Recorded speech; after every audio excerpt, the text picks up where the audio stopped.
Welcome to the summary of the last days from the world of football. The Champions League returned on Tuesday, and two matches were played.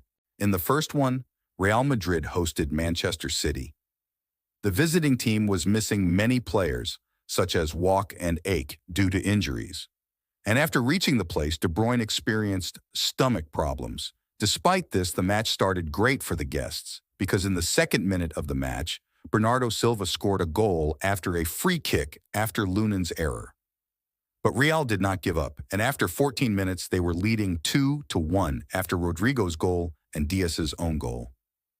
Manchester City then scored two wonderful goals. First, Phil Foden hit the ball from outside the penalty area, and a moment later, Vardiol also scored from outside the penalty area. The last goal, but equally beautiful, was scored by Valverde, who volleyed after Vinicius's throw-in.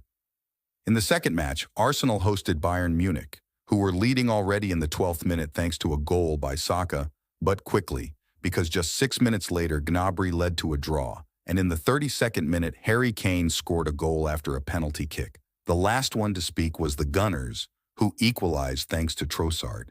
At the end of the match, there was a controversial situation in the penalty area because Saka fell down after a clash with Neuer, but the referee did not decide to give a penalty kick. The next two quarterfinals were played on Wednesday. In the first one, PSG hosted Barcelona. The guests were the first to take the lead in this match after Rafinha's goal. The first half was dominated by Barcelona. However, at the beginning of the second half, this changed because after 5 minutes, PSG was leading 2-1 after goals by Dembele and Vitinha. The next goals were a display by Xavi, who first let Pedri in, and a minute later, he assisted Rafinha and then Christensen, who scored a goal in his first contact with the ball.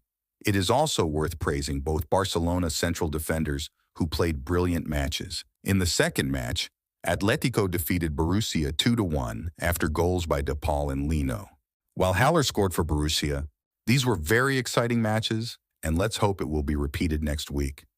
The next day, on Thursday, we could watch 4 quarterfinal matches in the European League and in the Conference League. In the first match of the Europa League, Roma defeated AC Milan thanks to Mancini's goal. In the second match, there was a great sensation as Liverpool lost 3-0 at home against Atalanta. And Scamacca scored 2 goals for the guests. It was a terrible match for Jurgen Klopp's players. The coach himself said in the post-match conference that they played a terrible match, and he can only congratulate Atalanta. Bayer beat West Ham 2-0 because Hoffman's goal in the 83rd minute and Boniface's goal in the 91st minute. Xabi Alonso's machine did not stop and recorded its 42nd match without a defeat in a row. In the last match of the Europa League, Benfica defeated Marseille after a goal by Di Maria and Rafa Silva. In the Conference League, Aston Villa defeated Lille 2-1 and Olympiacos defeated Fenerbahce 3-2. At the end, Pilsen drew with Fiorentina 0-0, and Club Brugge defeated PAOK 1-0. Now let's move on to interesting events from the world of football.